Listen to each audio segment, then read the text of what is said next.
I don't think men quite understand what they're doing to women. Like, I think that they kind of understand, but I don't think that they fully like conceptualize what they're doing to women. It's like it's something to say about like getting your heart broken one time by one girl and then immediately turning off that emotion and running through so many other girls afterwards. And so many of them, they don't feel like they're being messed up towards us because they didn't hit us, they didn't call us out of our names, they only called us sweet things, they only said nice words to us, they were only gentle towards us.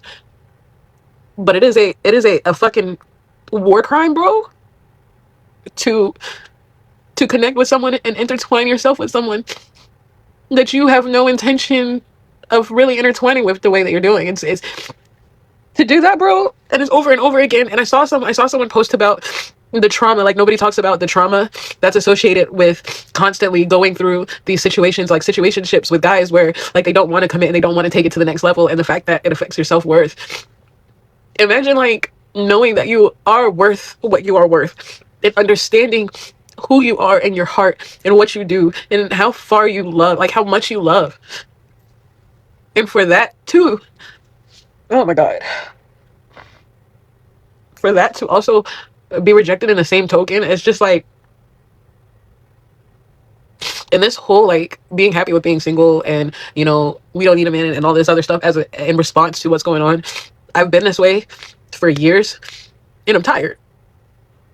I'm really tired, and I don't think that it's weak to crave human connection and to want to tear my walls down and to want to love.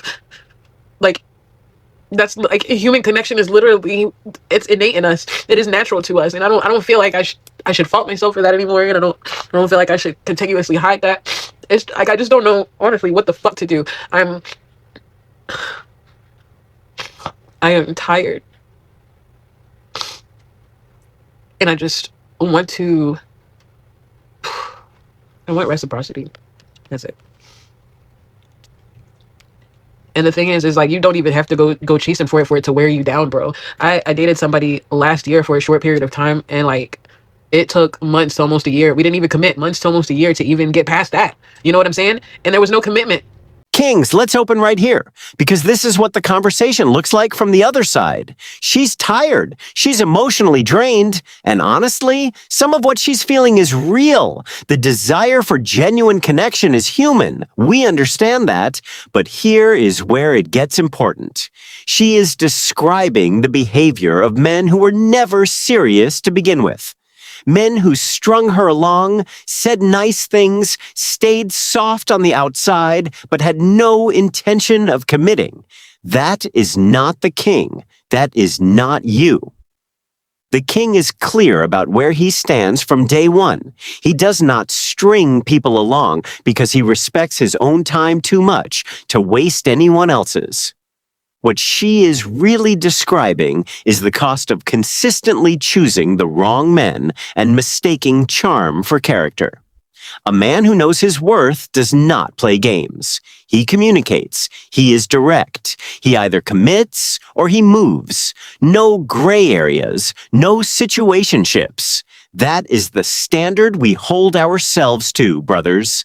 Now stay with us, kings, because the next clip is going to show you exactly what women think the solution is, and it's going to surprise you. If your man tells you that he just wants peace and that your emotions are too much for him, please clap back that it is his job to establish the peace in the relationship. It is his job to create emotional safety and a container for you to show up with all your emotions. And as you feel that way and as he creates that safety, he will feel more calm and he will feel happier because you are more actualized and you are more comforted. It is his job to create the peace, not your job to stifle all of your emotions and make yourself small so that he doesn't have to deal with them and just can have the peace of his distraction, the peace of his disembodiment, the peace of his compartmentalized emotions. If a full-ass man has done the work and he's faced all of his emotions, he's faced his shadows, and he's fully confident in who he is, he will never ask you to make yourself small and to stifle your emotions to just give him peace. he will show up in his embodied masculine and in his strength and power and provide a container of peace and consistency for you, because he is a full-ass man, so that you can show up with all of your emotions, as women will do and continue to do. And this man is not intimidated by them. He is not scared of your emotions. And as he shows you that over and over again, it creates a sense of peace and safety for you. And you become more calm and you become more embodied while still showing emotions. A female having emotions will continue until the end of time, but he is never scared of it. And he certainly doesn't deem your emotions as causing him chaos or taking away his peace. He creates the peace in the relationship. And if you do not feel peace and there isn't peace within the container of the relationship pretty consistently, it's his fault. Brothers, there is something buried in here worth understanding. She is describing the ideal man, emotionally mature, grounded, strong, a provider of safety and consistency. And you know what? She is not wrong about what a high-value man looks like. A king is emotionally grounded. A king is consistent. A king does not crumble under pressure. But here is what she missed entirely. She is describing a man who has done the work on himself, who has built himself mentally, emotionally, financially, spiritually. And then, in the same breath, she is saying that man is obligated to absorb unlimited emotional chaos without complaint and call it strength. No, King, strength is not the same as endurance. A man who has genuinely done the work knows the difference between supporting a partner and being an emotional dumping ground. The man she is describing, grounded, strong, consistent, is also the man who is choosing his peace deliberately. Because he earned it, and he protects it, not because he is broken, because he is built. As a woman, I hear the phrase very often, men want peace. Men want a woman to give them peace, and we're obviously a headache for them. But come on, you want peace. You are the peace provider. You provide the peace, we give you the tranquility. Without your peace, we have headache, and then we give you headache. We're like a reaction to what you give us. Give us love, care. We give you comfort. We give you kindness. Stop calling this a headache, because we're not the problem. The problem is the men that want peace but don't provide it. If you provided peace, trust me, women would not be headache. So let's stop telling women they're a headache and you want peace, and start giving them peace. Right. So let us follow the logic here together, brothers. Men want peace, but it is the man's job to provide the peace. So the man must provide what he is also asking for. And if he does not provide it first, he has no right to want it. And if things are not peaceful, it is the man's fault. Do you see what is happening? The entire framework removes male needs from the equation entirely. A man wanting peace is reframed as a man failing to provide it. His desire becomes his responsibility. His request becomes his fault. Kings, here is the truth. Peace is not something one person in a relationship owes the other. Peace is something two people build together. A king brings peace to the table, but he also requires it in return. That is not selfishness. That is a standard. And a man who knows his value sets standards and holds them quietly, firmly, without apology. But kings, wait until you hear what happens when a woman actually decides to call a man's bluff on this. Next clip. So all the men from my previous post saying that they have found peace by being alone and they're not trying to date because they just want peace. Are you trying to say that we don't bring peace to your life? I have to disagree. I do not think that if a woman that you so desired was available to you, you would choose peace over commitment, sex, good meals with conversation, and things like that. So I'm going to call your bluff because I don't think that's true. This, by the way, is not police lights. This is some kind of flashing light in a parking lot. I'm not quite sure what it is. But anyway, again, calling your bluff. Okay? And there it is, kings. She called the bluff. She cannot accept that a man genuinely chose peace over her. Not because she is arrogant, but because for a long time, that was not how men operated. Men chased, men called, men showed up regardless of how they were treated because the alternative felt like loneliness. But something shifted, and she is sitting in a parking lot at night trying to convince herself it is not real. It is real, kings. The man who has built his life, his health, his finances, his friendships, his purpose, that man wakes up on a Saturday morning and feels something women did not expect men to be capable of feeling. Contentment without her. Not because he hates her, not because he is broken, but because he filled his own cup. That is the king's superpower, self-sufficiency. When you do not need validation from outside yourself, you become truly free. And that freedom is what she is looking at through her car window trying to disprove. She cannot disprove it because it is real, and deep down she already knows it. We are losing men to peace. We are losing men to ourselves. Men no longer prioritize women. The man at peace is an unbuyable man. Some women are still thinking that men are in that scenario of chasing after, calling, despairing for the lack of a woman, for her absence, when in reality, today's man, he is increasingly valued. He understood that a woman is not the center of his life, that a woman is not the most important thing in the world. It is perfectly possible to live without one.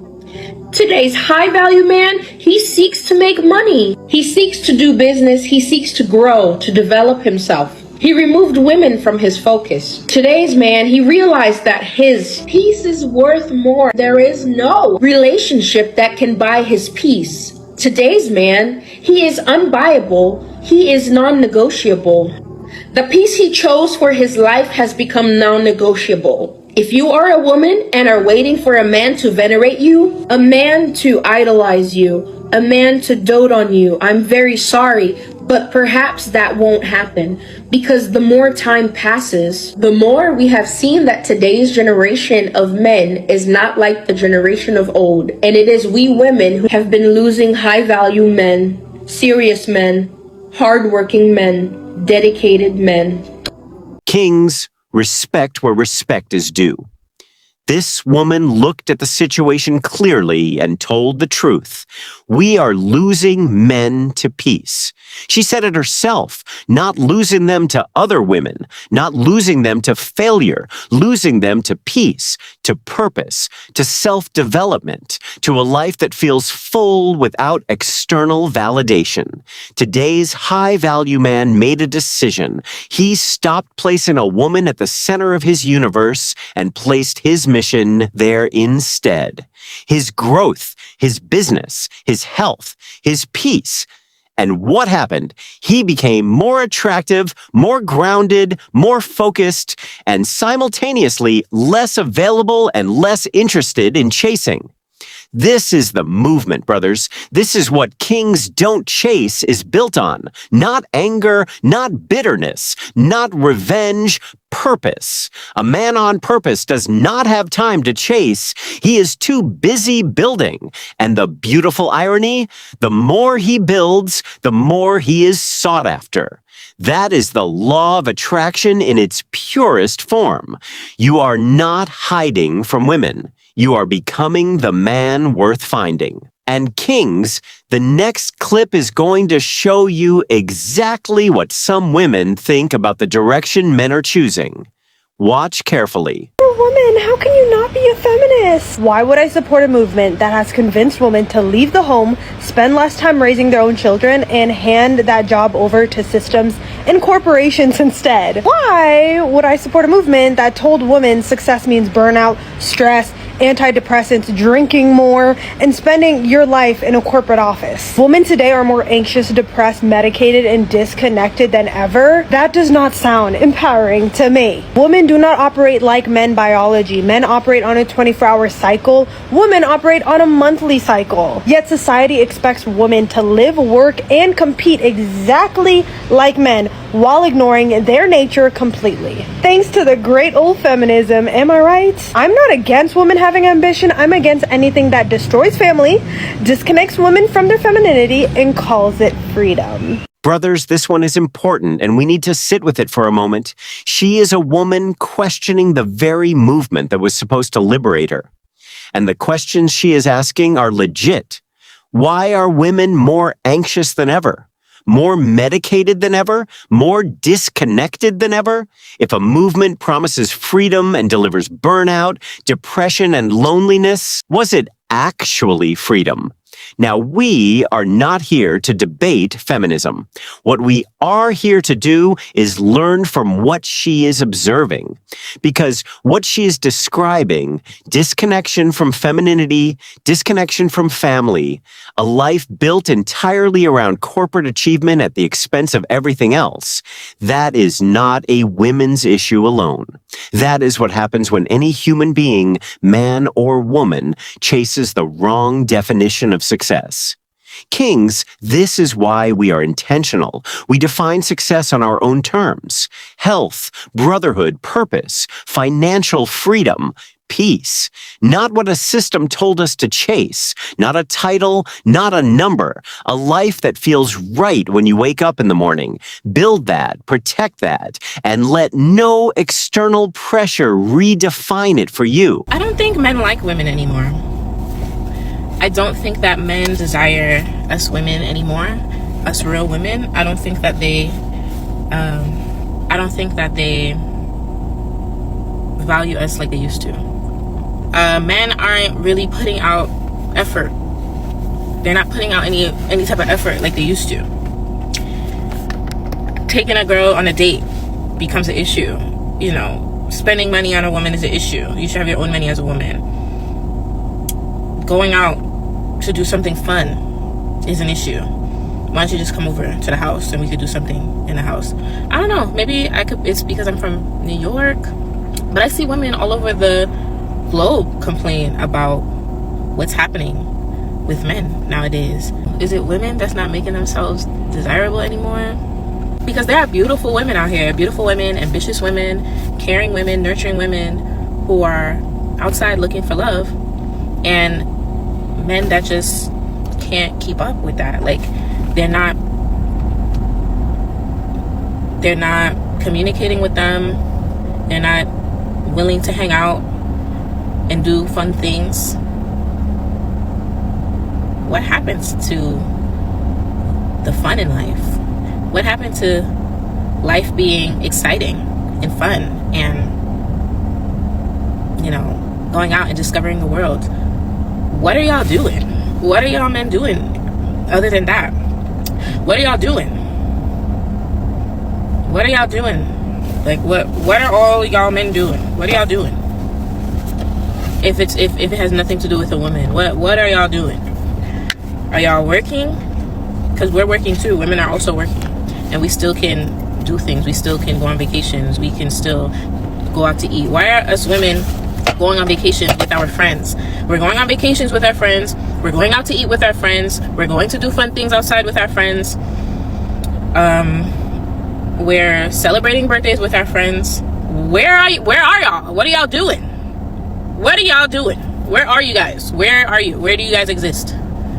She asked the question, Kings, what are y'all doing? Here is the answer. We are working. We are training. We are building businesses. We are reading. We are cooking our own meals, cleaning our own spaces, traveling on our own terms. We are investing. We are mentoring younger men. We are developing skills. We are sleeping well, waking early, and moving with intention. That is what we are doing. And here is what she genuinely cannot process. We are doing all of it and feeling completely fine. No emptiness, no desperation, no midnight texts. Just a man living a full, self-directed life. She says women are going on vacation with their friends. Good. So are we. She says women go out to eat. So do we. She says women are celebrating birthdays. Brothers, so are we. The difference is we stopped making women the reason for all of it. When you stop chasing and start building, you realize the life you were chasing someone else to complete was already complete. You just had not finished furnishing it yet.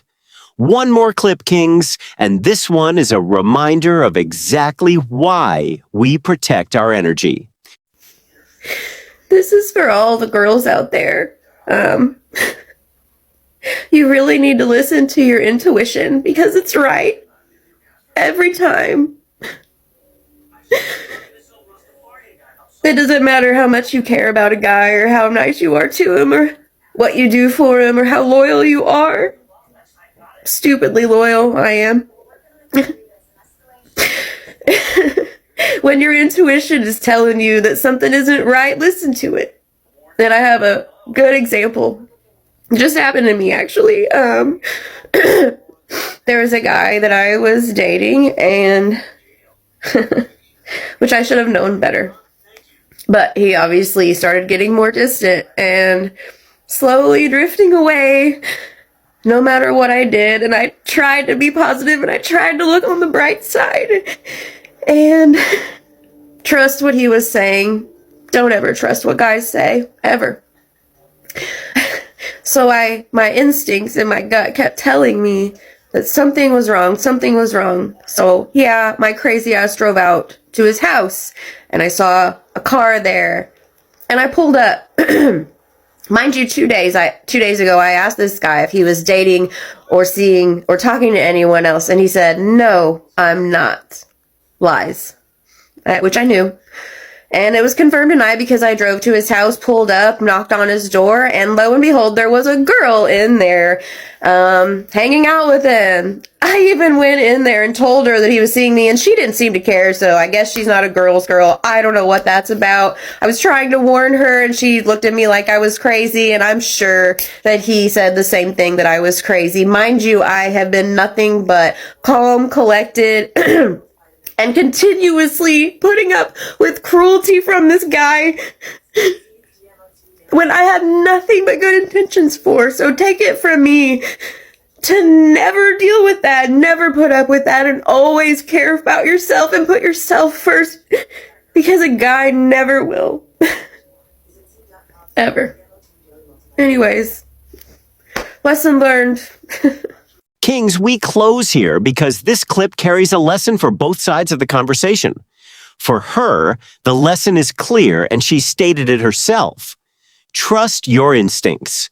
Do not ignore what you already know. Do not accept inconsistency and call it patience. Do not mistake someone's gentleness in the moment for genuine intention. She learned that the hard way and she shared it honestly. Respect. But brothers, here is what this means for you. A king is never the reason for a scene like this. A king is clear. A king is honest. He does not keep 3 conversations going while telling each one she is the only one. Not because he is afraid of consequences, but because his integrity is non-negotiable. His word means something. To himself first. When you operate with that level of clarity and self-respect, the women in your life always know where they stand. No confusion, no late-night drive-bys, no drama. Because you were straight from the beginning. That is what separates a king from a boy wearing the crown. Not just the confidence, the character. Give this video a thumbs up and share it with a man who needs to hear this. Subscribe and hit the notifications bell to stay updated. Thank you for watching, and we will see you in the next one.